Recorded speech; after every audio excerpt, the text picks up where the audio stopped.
का टॉपिक है बहुउद्देशीय नदी घाटी परियोजनाएं, जो कि 10th क्लास के सब्जेक्ट सोशल साइंस का है, जो कि ज्योग्राफी की बुक के 3rd लेसन जल संसाधन का एक टॉपिक है। इसमें हम जानेंगे कि बहुउद्देशीय नदी घाटी परियोजनाएं किसे कहते हैं, इनसे क्या क्या लाभ होते हैं तथा इनसे क्या क्या हानियां हैं। आइए जानते हैं बहुउद्देशीय नदी घाटी परियोजनाएं क्या है। नदी की घाटियों पर बड़े बड़े बांध बनाकर नदी के प्राकृतिक बहाव को रोक लिया जाता है तथा उसके पानी का बहाव कम कर दिया जाता है। इस प्रकार बांध के पीछे झील या जलाशय बन जाता है, जिसमें वर्षा का जल बहुत अधिक मात्रा में इकट्ठा हो जाता है। इस जल को आवश्यकता अनुसार अनेक उद्देश्यों को पूरा करने के लिए प्रयोग किया जाता है, इसीलिए इन्हें बहुउद्देशीय नदी घाटी परियोजनाएं कहा जाता है। वो कौन कौन से उद्देश्य हैं जिनको पूरा करने के लिए इस पानी का प्रयोग किया जाता है।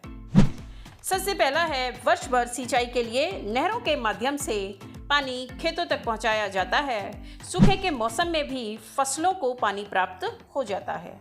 दूसरा है इस एकत्रित जल से जल विद्युत का उत्पादन करना। यह ऊर्जा प्राप्त करने का एक प्रदूषण मुक्त रूप है। सतलुज व्यास बेसिन में भाखड़ा नागल परियोजना जल विद्युत उत्पादन तथा सिंचाई दोनों के काम में आती है। तीसरा बड़ा उद्देश्य है बाढ़ों का नियंत्रण। महानदी बेसिन में हीराकुंड परियोजना जल संरक्षण और बाढ़ नियंत्रण का मुख्य कार्य करती है। इसके साथ साथ बांधों के अनेक छोटे उद्देश्य भी हैं। बांधों के पीछे जल या जलाशय में मछली पालन किया जाता है, जो कि सरकार के लिए एक आर्थिक लाभ है। साथ में बांध वाले स्थानों को पर्यटन स्थलों के रूप में भी विकसित कर लिया गया है और लाखों टूरिस्ट प्रतिवर्ष इन स्थानों का भ्रमण करते हैं और इससे भी सरकार को आर्थिक लाभ होता है। नेक्स्ट इन्हीं में है, इसका जो लाभ है वो है इन परियोजनाओं के अंतर्गत नदियों और नहरों से अंतरस्थलीय नौका परिवहन की सुविधा भी मिल जाती है। इसके अलावा नगरीय तथा औद्योगिक क्षेत्रों में भी जल की मुख्य आपूर्ति बांधों के पानी से ही की जाती है। इतने सारे लाभों के होते हुए भी इन परियोजनाओं से अनेक हानियां हैं। पहले हम देखेंगे कि पर्यावरण संबंधित कौन कौन सी हानियां हैं। पहला है कि बड़े क्षेत्र में प्राकृतिक वनस्पति का विनाश, क्योंकि जब कोई भी बांध बनाया जाता है तो उसके पीछे जो प्राकृतिक वनस्पति होती है वो डूब क्षेत्र में आ जाती है और इससे न केवल प्राकृतिक वनस्पति बल्कि उसमें रहने वाले जीव जंतु सभी प्रभावित होते हैं। दूसरा, नदियों द्वारा लाई गई उपजाऊ मिट्टी बांध की तलहटी में बैठ जाती है तथा खेतों तक उपजाऊ मृदा नहीं पहुंच पाती है। तीसरा है, इसमें अत्यधिक सिंचाई से मृदा में नमक की मात्रा भी बढ़ जाती है, जो मिट्टी को अनुपजाऊ बना देती है, क्योंकि बांधों से निकलने वाली नहरें सारा साल पानी से भरी रहती हैं। वे किसान खेतों की अत्यधिक सिंचाई करते हैं। इससे भूमि निम्नीकरण की समस्या पैदा हो जाती है।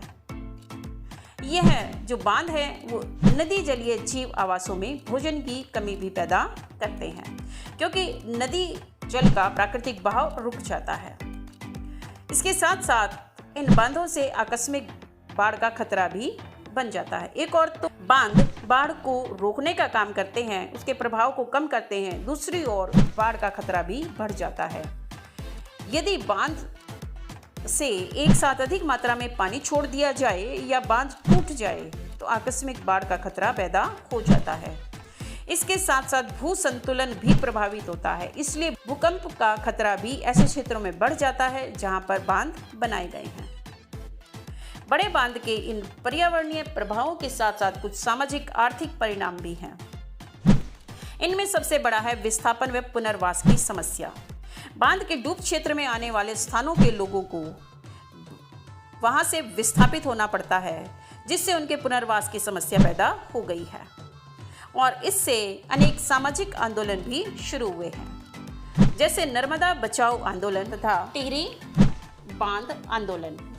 इन परियोजनाओं का मुख्य विरोध स्थानीय समुदाय के वृहद स्तर पर विस्थापन का कारण है। इन परियोजनाओं का लाभ स्थानीय लोगों को नहीं मिल पाता, बल्कि इन परियोजनाओं का लाभ जमींदारों, बड़े किसानों, उद्योगपतियों और कुछ नगरीय केंद्रों को प्राप्त होता है। इतने सारे लाभ और हानियों को देखने के बाद हम कह सकते हैं कि बहुउद्देशीय परियोजनाएं देश को विकास और समृद्धि के रास्ते पर ले जाने वाले वाहन हैं। इसीलिए जवाहरलाल नेहरू ने बड़े गर्व से बांधों को आधुनिक भारत का मंदिर कहा था। आपको वीडियो कैसी लगी? वीडियो पे कमेंट करें, लाइक करें, शेयर करें और अगर अभी तक चैनल सब्सक्राइब नहीं किया है तो जल्दी से चैनल को सब्सक्राइब कर लें।